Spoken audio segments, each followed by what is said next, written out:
in Vermaak. Yes, art and entertainment with Marianah Lourens.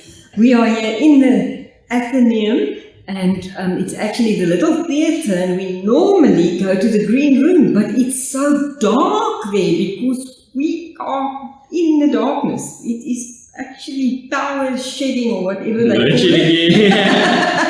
And we're actually sitting in the kitchen because it's the most quiet and lightest position for us. So we are having a nice chat. I am with Megan Fisher and Timothy Collier. So hi Timothy. Hello. Tim, almal noem hom Tim. Ek noem hom Timmy. Timmy and I go way back. I don't even know how many years it is because I can remember pantomime when you were still in school. 2010, I think. Yeah. Even before that, when you were still in school, Yeah. and we were doing female Yes, productions, musicals together because Timmy can sing. Did you know Megan? I didn't. Wow. Now Megan is here, Megan Fisher. But Megan, I know because I stalked you and I saw you did some presenting on Slice of Light and you have been around. So I think I'll start with you because to me it's ladies first. Okay? And I think we're also both older than you. I'm much older than you. It's the age thing. I'm like your grandma's age and Megan is your auntie's age almost. She just looks very young. She does. Morning everyone, morning listeners. Thank you so much for having me, Marianah. It's such a pleasure to be here. Yeah, I was just telling Tim when we were still off air. Such a, turn of events for me to actually even be here. Starting out auditioning for Knee Deep. And while doing Knee Deep, they actually wrote in a part for me because, the part that I auditioned for I didn't get was actually a main role. And at the time I was totally green. Did they cancel you? No. Delete you? No. They actually just gave the part to someone else and actually wrote a part for me for Knee Deep because they actually saw some talent there. And then while doing Knee Deep, when they were doing edits, someone actually discovered me and said, I need you to come and present my show. So that would be the production company, the local production company here in Port Elizabeth. It would be South Coast Studios. South Coast Studios. Yes. You can see them on our TV. Yes. So I presented Slice of Light for 2 seasons. And then, someone just called me up and said, do you want to come and do a movie for Netflix? So I literally didn't know what I was coming to do. Did an audition, nothing, literally just rocked up one day, came from Cape Town the Saturday, got the script the Sunday, came to act the Monday. So terrible turn of events, but it was a blessing. Got to know so many people. And we just hope that the show is going to be a success. Yeah, well, the thing is, people must just watch it. Yeah. They must just watch it.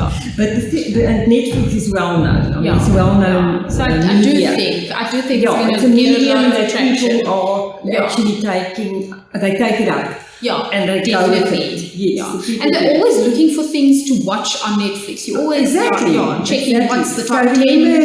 But yes, Megan, of course, I was also in Knee Deep. And it was really brilliant lovely, show. Lovely experience, show. But it was episodes. It was about 14 or 15 or it was 20 episodes. I actually can't remember. It's some time ago. It's like 3 years But actually only aired in 2020. Yes, it took a couple of years. Yeah. We thought it was never going to air. Show. And eventually it aired. But it was a lot of fun. It was Afrikaans and Knee Deep in die warm water. And they were always in trouble. And actually the one lady who was main role, she is on Sewende Laan. Chanel. Sy's Jorrie. Ja. In Sewende Laan. En ek meen ek kyk nog steeds Sewende Laan, hoor. I still watch 7th Avenue. Dit is Sewende Laan, dit is nog steeds pret. It's baie keer 'n bietjie frustrerend. Okay. But anyway, I actually miss it at times. Let's get back to our local showbiz. We are now with Timmy, and Timmy and I have been in shows together, lots of shows, and you've been studying. Yes. So tell us about your road. Like for me, acting is just like it's the best thing ever. I know. It's like, I absolutely adore it. I'm super passionate about In it. love with acting. And- And tell us now the road from when I met you, when you were still in Till now. school and you were actually you were probably doing drama or being in shows in primary school. Yeah. First one I did was in grade 7, and I started taking drama lessons. And at first, I always wanted to be an actor. But then I started taking drama lessons literally just to build my confidence up. Because I was actually very sort of introverted and shy.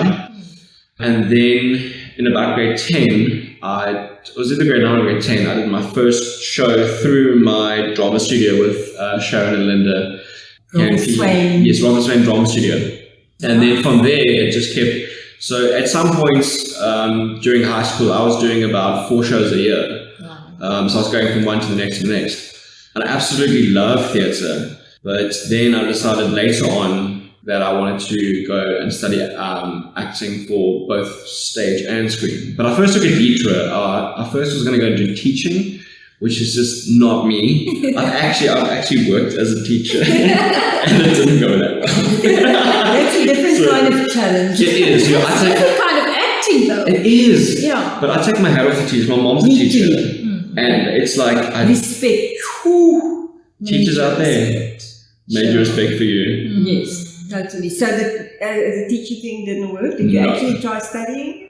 Originally I did, and then I dropped out because it just wasn't for me. And then I went and did acting, and then unfortunately because I stay in PE, and I need to get to either Cape Town or Joburg or one of the biggest cities, like we need more stuff here. So Yes. We've got so much talent. Yeah, we've got so much talent. There's so many talented people. And we have so many different locations and sceneries around PE that one can use. So I don't know why more stuff doesn't get filmed here. But I do think that that's why a lot of people are diverting and coming from the Joburgs and wanting to come here because, like we say, this is such a picturesque town. There's so many untapped locations, untapped. You know, there's so much to see, film. There's historic buildings. Yes, yeah. There's a lot. So I think there is that. You know, it is moving towards people coming back. Yeah. I suppose the whole COVID thing.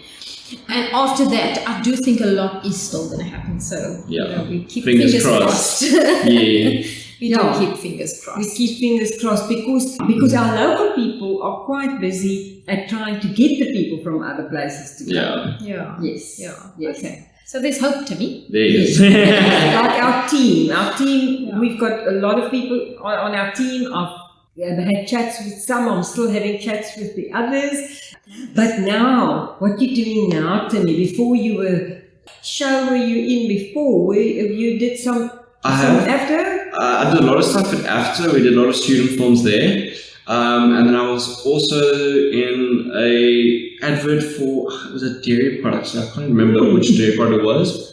And then I did a film with Vilgeef yes. called Impervious Soul. That was an independent film. Yeah. And he's actually he's actually in the States at the moment, I think. But he's coming back and he stays in Athenaeum. I forgot the wanted new to name. say I've heard of that. Yes. And he actually wants to do What is another the name of it? Impervious Soul. Impervious Soul. So on what, how does If you just Google it, you'll find just it. Google Yeah. Impervious So, IMPERVIOUS. Impervious Soul. And my techies just told me we've got 5 minutes left. How time flies. Flies by. We were having fun. So Megan, how did you get here to where you are now? School, drama. well, I like I said to Tim, I did not have the official studying to act and all of that, literally raw talent. If we can call it that. I think I did about 1 drama at school, I think grade 9 or 10. And then it was also always just, you know, you look at arts and you admire people that can actually do things. And I was actually job hunting and not working at the time, and I actually said, I think there was a day that I was so frustrated, and I sat on my balcony and I actually said, you know, God, you've given us all gifts, talents, and abilities. And I believe that we should before you die one day, you should actually live all those things out. You can't go to the grave with all those things. And it was literally a week or so after that someone literally called me up from Cape Town and said, do you want to go to this audition? And I thought, okay, someone heard me when I was speaking out loud. It literally felt so surreal. And went for this audition, and I can remember like it was yesterday when I told him, there was all these big guys sitting in that room and I didn't know anyone. It was Colin Ward and it was Dani Mattia, and there was someone even from Sonkring, which I don't even know the name. And only when I got outside, someone asked me, do you know who those people are? And I said, no. And it's actually a good thing because maybe you saw the ad for the audition? No, someone called me. Oh, someone called me and asked, do I want to go and audition? Okay. And I said, but I don't know anything about acting. And they said, but jy kan hierdie, hulle soek 'n kleerling, a female coloured saved person, can you believe? Yeah. Speaking Afrikaans. And you fit the profile, why don't you just go? So I think, God had his hand in it and switched the universe around for me to be there. But I do think it was, a perfect stroke of luck because I kind of fit the profile. So I did the audition and I didn't know these people, and it's a good thing because I would have probably been so nervous. Yeah. Having all these big people in one room. But, I did it, and I think at the end of it, they actually asked me, are you sure you've never done this before? And I said, I haven't, I promise. I think I'm just a drama queen by nature. so I think that was my claim to, whatever, because it made me just want to do it so much more. And there you are now in the movies. And all of us, we never thought to me that we would actually do film, because we were acting on stage. And I mean, growing up in an Afrikaans school, we didn't really have much. When I was in school in the late 50s and early 60s, 1963 I finished school. Sure. And I went to America and spent a whole year just touring drama, Christian drama. That must have Covenant been quite an experience. People might have heard of it. It was 1984. I was 39 years old. Wow. So you see, you don't have to start when you're in primary school if you don't. Like you've discovered, we all discovered. And here we are being presenters. You present Slice of Life. When COVID doesn't put paid to it, it's going to go back to it. Of course, it's different for you because you have to have cameras and stuff following you. Yes. Yeah, I'm blessed that I've got a techie for a husband.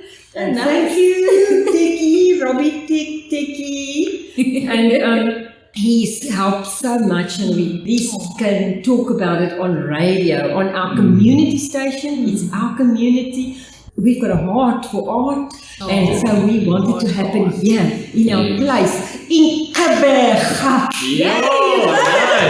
That's right. But really now, the way he's looking at the microphone, I can't tell you he has got a face for radio. Wow. What about you? Last word. Thank you so much for the opportunity. Absolutely. And now it is really time for me also to say goodbye from Marianah Lourens and Art and Entertainment. It is goodbye. Ja, Marianah Lourens wat nou groet met Arrivari.